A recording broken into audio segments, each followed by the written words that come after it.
Hello friends, आपका स्वागत है आपके अपने चैनल के ऊपर। और मैं बात करूंगा आज लॉजिकल एनालिसिस की और टेक्निकल एनालिसिस की।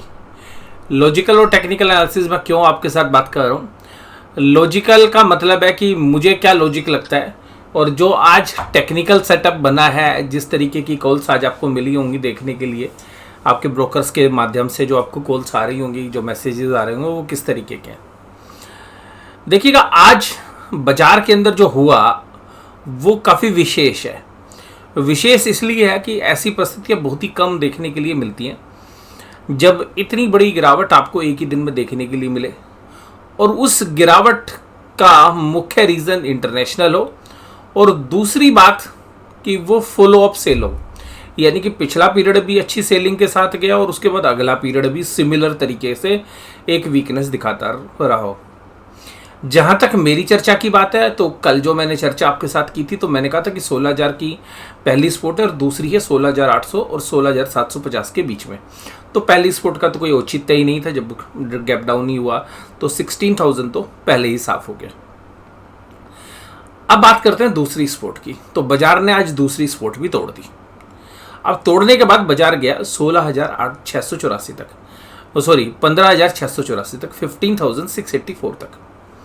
अब ये 15,684 तक जब बाजार गया तो हुआ क्या, मैं अब आपको ये बताता हूँ। सबसे पहली बात, आपके ब्रोकर्स की तरफ से कॉल आई कि 15,750 की जब स्पोर्ट टूटी, तो उनके जो टेक्निकल एनालिसिस हैं, या जो टेक्निकल एनालिसिस्ट है, उन्होंने जो डिसाइड किया होगा वो क्या डिसाइड किया। तो टेक्निकल एनालिसिस ने डिसाइड किया, टेक्निकल एनालिसिस देखकर, कि भाई साहब एक शॉर्ट कॉल दे दीजिएगा, मंदी कर दीजिएगा, एक स्पोर्ट टूट गई है, अब बाजार अगली गिरावट के लिए फुल ऑफ सेल दिखाएगा। ये तो है टेक्निकल सेटअप कि भाई ये टेक्निकल बनता है और ये ही अब सेल का ट्रिगर है। अगर मैं इसी बात को मानूं जो टेक्निकल्स बोल रहे हैं कि 15,750 टूटा, अब अगली बारी 15,550 की है, जो मुझे समझ है, जो मैं पिछले में चार्ट को भी आप एक बार नज़रअंदाज कर सकते हैं। मैं ये जो टेक्निकल्स हैं, ये पिछले 1.5 से 2 साल के दौरान जो मैंने 15,550 के लेवल्स को देखा है बाजार में ट्रेड करते वक्त, क्योंकि जो भी 15,550 के बाद जो रनअप आया था वो रनअप काफ़ी फास्ट था, यानी कि जो 15,550 के बाद बुल्स ने बाजार को कंट्रोल लिया था वो काफ़ी जबरदस्त था। तो जो 15,550 है वो बहुत ही जबरदस्त स्पोर्ट है, जो मैं ये मानता हूँ कि वहाँ पर बहुत अच्छा बेस बनेगा और शायद इस महीने होल्ड करना चाहिए, यानी कि 15,550। अब बात ये कि सारे ब्रोकर्स ने कॉल क्या दिया, sell sell sell sell. Future को बेचो, पुट खरीदो, कॉल को बेचो, यही कॉल्स हैं सारी जगह से। ठीक है जी, मैं जहाँ पर मेरे अकाउंट से, जिसमें HDFC सिक्योरिटीज है, उनकी भी सिमिलर कॉल है, एडेलविस वालों की भी सिमिलर कॉल है।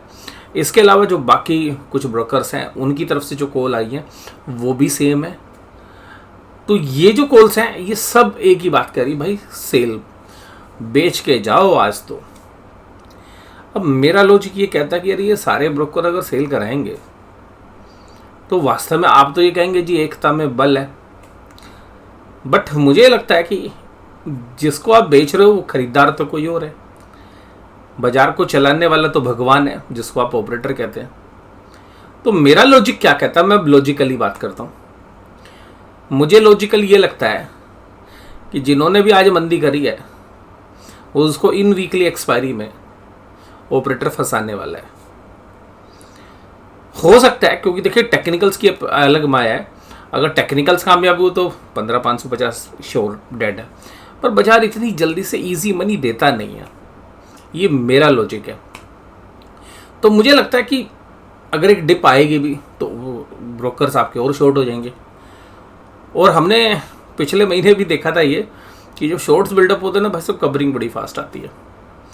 तो ये जो शॉर्ट्स आज डेवलप हुए हैं, इनको देख के मुझे लगता है कि जो आज लो बने हैं 15,684 के, शायद बाजार कल इन लेवल्स को ना छुए और बाजार 15,684 के ऊपर ही रहे। और मैं ऐसा नहीं कह रहा कि बहुत बड़ी तेज़ी की मैं उम्मीद कर रहा हूँ, क्योंकि आप लोग जानते हैं कि बाज़ार के अंदर बाज़ार के हिसाब से काम होता है, तो एक तरफ़ा बाज़ार नहीं चलते हैं। और जब 2021 में एक तरफ़ा बाज़ार चल रहे थे तो हमें भी ये डाउट हो रहा था कि जिस तरीके से बाज़ार चल रहे हैं ये कुछ बड़ा गेम जो है कर रहे हैं, ये साइकोलॉजी लोगों की चेंज कर रहे हैं। और वो साइकोलॉजी ही सबसे बड़ा मेन कारण है कि जितने भी मतलब आप रॉबिनहुड इन्वेस्टर्स की बात करें तो वो जिन रॉबिनहुड इन्वेस्टर्स ने सबसे ज़्यादा मार्केट के बुल्स के साथ पार्टिसिपेट किया था, उन्हीं को सबसे ज़्यादा बाज़ार ने फंसाया है। उसमें बहुत सारे लोग तो शायद अब तक एग्जिट भी कर गए होंगे, लेकिन बाज़ार के अंदर जो बियरनेस होती है, जो वास्तव में सही शेयर्स खरीदने का समय वही होता है, बट समय देना पड़ता है। वेल्थ इसी पीरियड के अंदर जो शेयर्स खरीदे जाते हैं उनमें बनती है। तो शायद अब मैं टेक्निकली के अलावा लॉजिकली मुझे जो लगता है, लॉजिकली मुझे मंदी ज़्यादा नहीं लगती है। मुझे लगता है कि मंदी इस महीने के लिए, जो इस महीने की एक्सपायरी होगी उसके लिए भी, और साथ में इस हफ्ते की एक्सपायरी के लिए भी मुझे लगता है कि मंदी ज़्यादा हो गई है। तो मंदी शायद नहीं होगी, और शायद या तो बाज़ार कंसोलिडेट करेंगे या जिन्होंने भी मंदी की है उनको थोड़ा सा फंसाते हुए नजर आएंगे। और बाज़ार मुझे लगता है कि जो 16,000 आज बाज़ार ने नहीं छुआ, एक बार 16,000 इस महीने के अंदर या हो सकता है इस हफ्ते में ही आपको छूता हुआ नजर आया बाज़ार में मैं बहुत ज़्यादा वीकनेस यहाँ पे उम्मीद नहीं कर रहा हूँ। बाज़ार ज़्यादा से ज़्यादा 15,550 तक मैं एंटिसिपेट कर रहा हूँ। और अगर भाई साहब 15,550 अगर टूट गया ना तो फिर तो बहुत बड़ा कुछ होएगा, फिर 100-200 पॉइंट की बात नहीं होएगी। बट मैं एंटिसिपेट नहीं कर रहा हूँ, क्योंकि बाज़ार के अंदर हमारे फंड्स हाउसेस भी काफ़ी अच्छे से बाय कर रहे हैं और रिटेलर्स के पास भी अभी काफ़ी पैसा है। जो स्मार्ट रिटेलर्स हैं, जो स्मार्ट मनी है, वो ऐसी अपॉर्चुनिटीज़ को नहीं छोड़ती। चाहे वो एक बार स्मार्ट मनी एंट्री करके जो है एक अच्छा रनअप के बाद एग्जिट कर जाए, उसके भी चांसेस रहते हैं, क्योंकि जब बाज़ार ओवरसोल्ड होता है या पूरा बाज़ार जो है बाज़ार को शॉर्ट मार्केट चलता है, तब ऐसी स्थिति देखने के लिए मिलती है। अब अगर मैं बात करूँ निफ्टी के चार्ट की, तो भाई साहब आज हुआ गैप डाउन, और ये गैप डाउन कोई बहुत बड़ी बात नहीं थी। कल हमने भी यही स्टांस रखा था कि भाई बाज़ार तो मंदा है, इसमें तो कोई डाउट ही नहीं है, लेकिन बाज़ार कितना मंदा होगा इसके ऊपर सवाल था।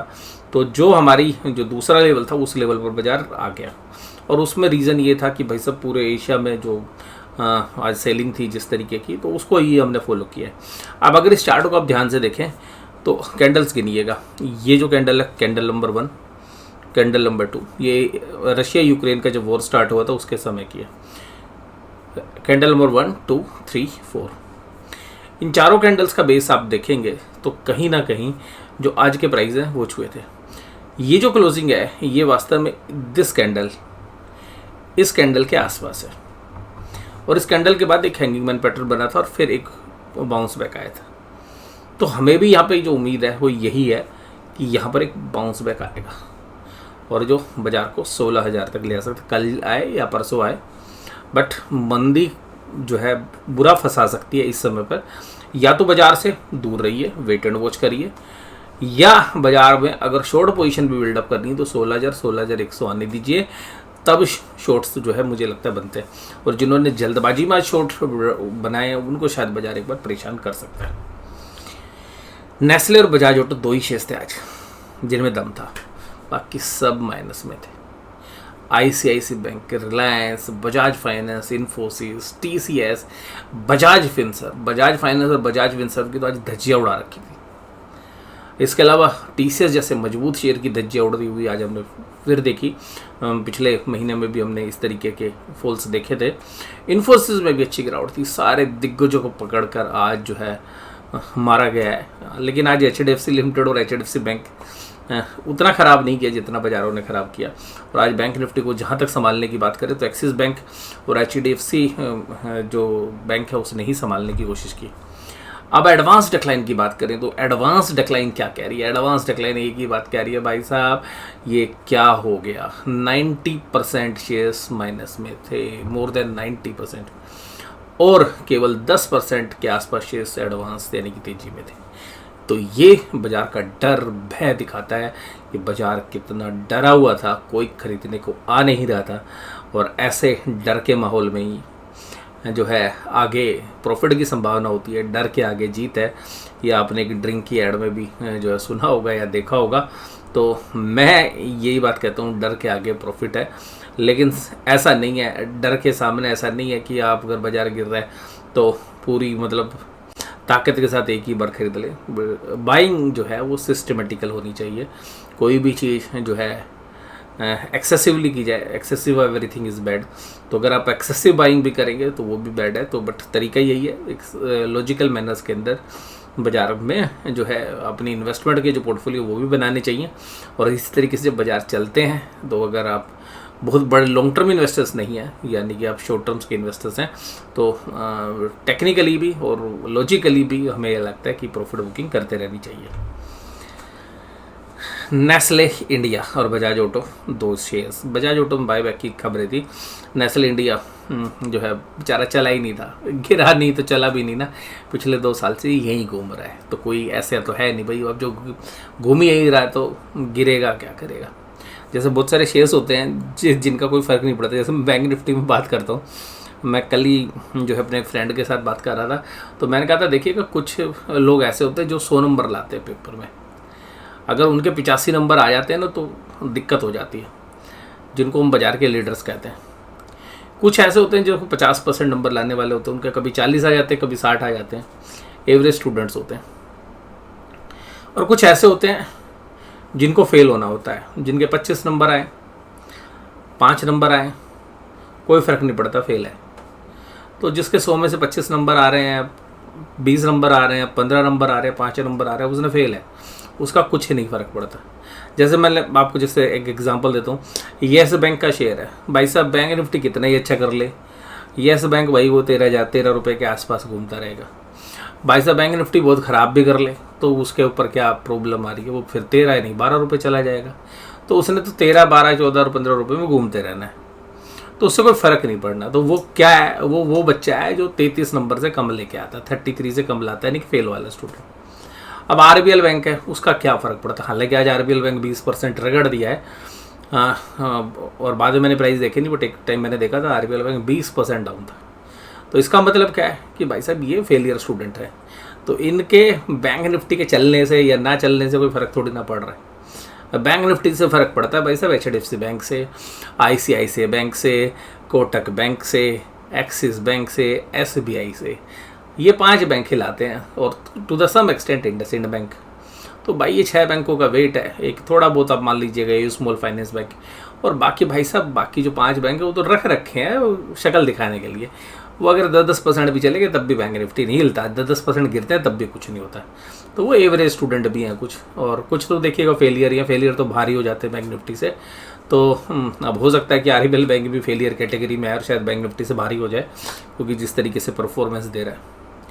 और इस तरीके से जो बाजार है, तो बाजार लीडर्स की बात करते हैं। तो अब मुझे पर्सनली ऐसा लगता है जो लोग निवेशक हैं उनके लिए मैंने कल एक जो टिप दी थी कि जो डिविडेंड यील्डिंग स्टॉक्स हैं और जो रेगुलर प्रॉफिट टेकिंग शेयर्स हैं वो शायद काफ़ी अच्छी चॉइस यहाँ पे हो सकती है। उसके अलावा अब मुझे लगता है कि जो इंडेक्स के 10 दिग्गज शेयर्स हैं उनमें से कोई भी आप अपने 4-5 पसंद के ले सकते हैं। वो शेयर्स शायद सबसे ज़्यादा सेफ है, क्योंकि इनकी बाज़ार में अब जो मनी निकलेगी वो बाज़ार को रोकने के लिए निकलेगी। अब वो रोकने के लिए कहाँ से आएगी, या तो नई मनी आएगी, या भाई साहब स्मॉल कैप और मिड कैप में सेल करके जो पैसा इकट्ठा होगा उससे इंडेक्स को रोकने की कोशिश होगी। तो DIIs के पास अगर नया कैश फ्लो भी नहीं आता तो इंडेक्स को मैनेज करने के लिए वो क्या करेंगे कि वो स्मॉल कैप और मिड कैप में जो पोर्टफोलियोज है उसमें चर्निंग करते हुए इंडेक्स के जो दिग्गज शेयर्स हैं उनको रोकने की कोशिश करेंगे। और वहीं से मेरा लॉजिक आता है कि बाजार शायद कल अब और नहीं गिरना चाहिए। तो बाजार में बहुत ज़्यादा गिरावट ऑलरेडी हो चुकी है। मैं अभी ज़्यादा गिरावट एंटिसिपेट नहीं कर रहा, एक बार चढ़ जाए फिर दोबारा से गिरावट की बात कर सकते हैं हम, लेकिन अभी हाल फिलहाल में नहीं।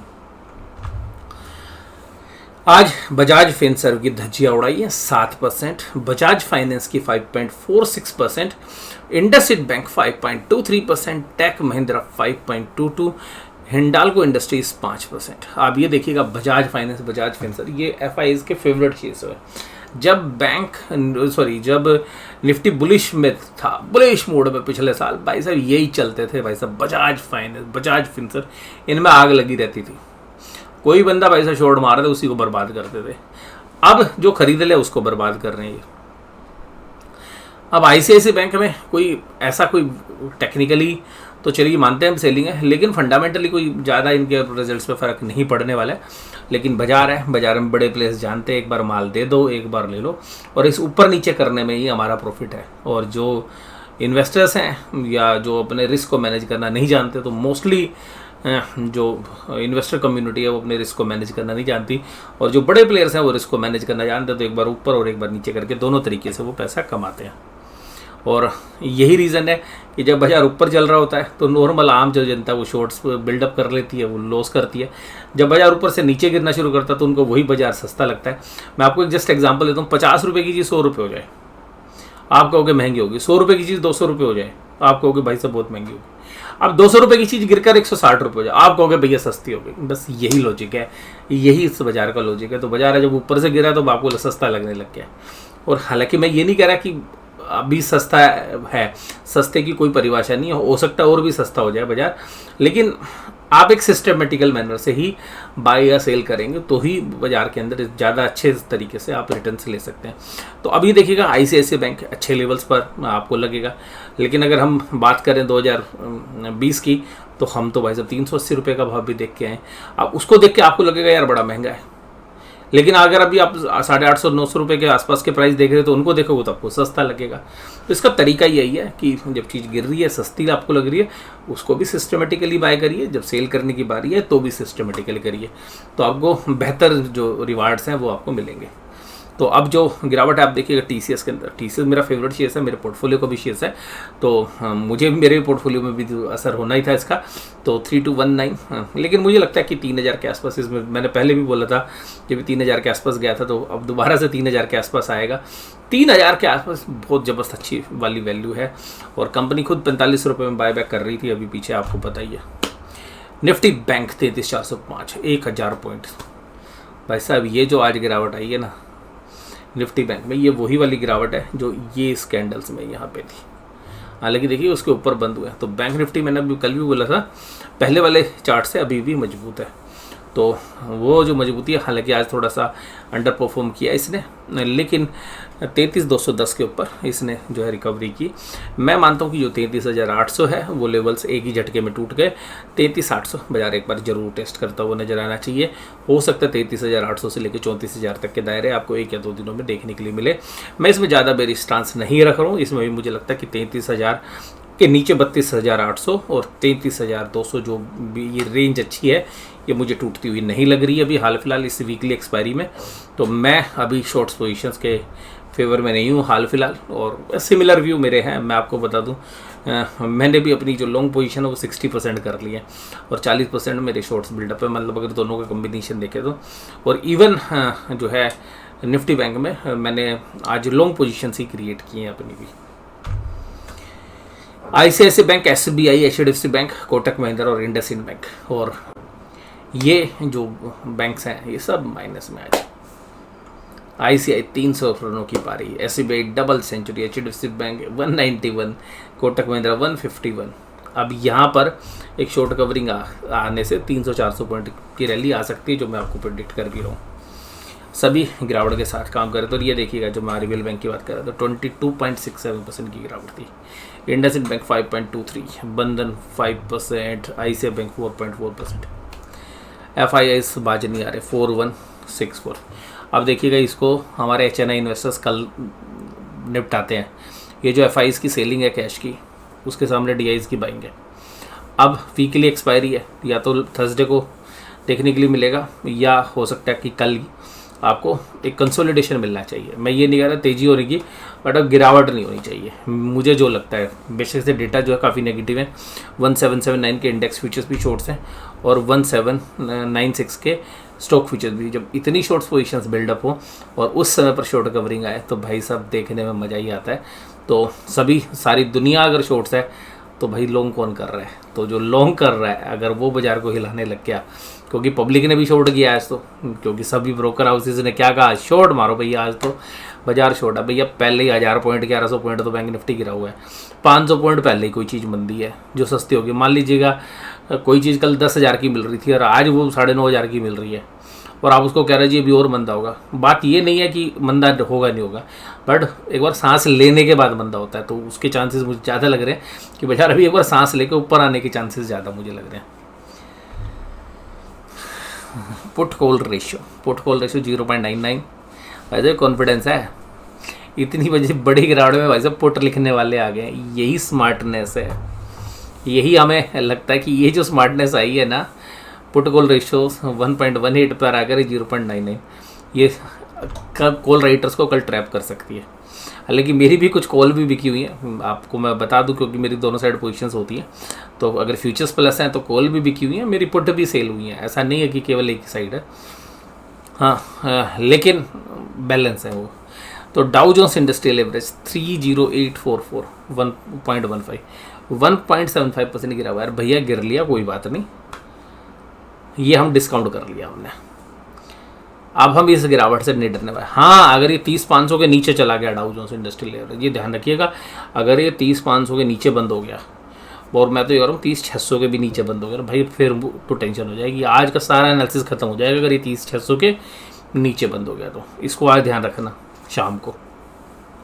बट फिर भी मंदी करने की बिल्कुल सलाह नहीं है, क्योंकि ऐसी मंदी में जो शॉर्ट कवरिंग आती है भाई साहब बहुत परेशान करती है। एक ही झटके में 15 मिनट में 500 पॉइंट चलता है बैंक निफ्टी, 15 मिनट में 150 पॉइंट चलता है निफ्टी, तो ये ध्यान रखिएगा आप। तो जो भी पोजीशंस ले, ब्रेंट क्रूड हालांकि चिंता का कारण $122 है। उसके बाद पुट कॉल रेशियो में देखिएगा, अभी ऑप्शन चेन में ऐसा कुछ है नहीं, क्योंकि इतनी बड़ी वोलेटिलिटी में सब सुहा हो गया। लेकिन आप यहाँ देखिए, आप 15,700 पे 20,000 कॉन्ट्रैक्ट तेजी करने वाले आके खड़े हो गए, मंदी करने वाले 25,000 आके खड़े हो गए, लेकिन ज़्यादा ओपन इंटरेस्ट नहीं। अब ये देखिए 15,800 जब टूटा, तो जो मेरी स्पोर्ट्स थी, तो यहाँ पे सबसे ज़्यादा कॉल राइटिंग हुई आज, क्योंकि ये 15,800 टेक्निकल था। अगर 15,800 के ऊपर बाजार चलने लगे भाई सब जबरदस्त शॉर्ट कवरिंग आएगी, जबरदस्त। अगर 15,800 के ऊपर अगर आधे घंटे, तो 16,000 बाजार टच कर जाएगा। बस यही मुझे लग रहा है, जो हमारे को लॉजिकल लग रहा है। टेक्निकली तो देखिएगा वीकनेस है, टेक्निकल किसी से पूछ लो सब वीक बताएंगे, पर मुझे लॉजिकल बाउंस लग रहा है। तो मैंने आज का जो एनालिसिस है वो इसलिए टेक्निकल वर्सेस लॉजिकल नाम रखा है। 34,500 की कॉल में 46,000 कॉन्ट्रैक्ट लिखे, 50,000 कॉन्ट्रैक्ट पे। ठीक है भैया, कर लो मंदी। तेजी करने वालों ने 27,000 50,000। आप ये बताइए, इतनी कमज़ोर बाजार में भाई साहब आमने सामने की लड़ाई में इतनी गिरावट के बाद ये पुट राइटर कहाँ से आ गया? पुट राइटर खड़ा है, इसका मतलब है पब्लिक जो ऑप्शन सेलर्स हैं वो सब एक्टिव हो गए, भैया कॉल बेचो कॉल बेचो। अब जैसे ही इस 36,800 के ऊपर ये भाई साहब सारी कॉल ट्रैप हुई, फंसी, बाजार 35,000 35,200 तक चला जाएगा। तो ये कल के लिए नहीं हो सकता है 1 या 2 दिन बच जाए। तो कल आप देखना कि एक कंसोलिडेट करेगा बाजार शायद टूटे नहीं कल, और कभी नीचे जाएगा, कभी ऊपर आएगा, माइनस जाएगा, प्लस हो जाएगा। अगर उन्होंने कल ऐसा कर लिया, माल खरीद लिया, तो बृहस्पतिवार के एक्सपायरी में जबरदस्त शॉर्ट कवरिंग आएगी, या तो बुधवार को आ जाएगी या बृहस्पतिवार को आएगी। तो ये हम कल बात करेंगे, और ज़्यादा विशेष चर्चा जो इसकी होगी। आज का एनालिसिस केवल यहीं तक, और एक वीडियो अभी हम इसके बाद जो है एक अल्फा मेंबर्स के लिए आपके साथ शेयर करेंगे। तो आपसे स्टॉक स्पेसिफिकली एक वार्तालाप जो है अल्फा मेंबर्स आपके साथ होगा इसी वीडियो की जस्ट बाद। तो बने रहिएगा चैनल के ऊपर। वीडियो देखने के लिए धन्यवाद। Thank you very much.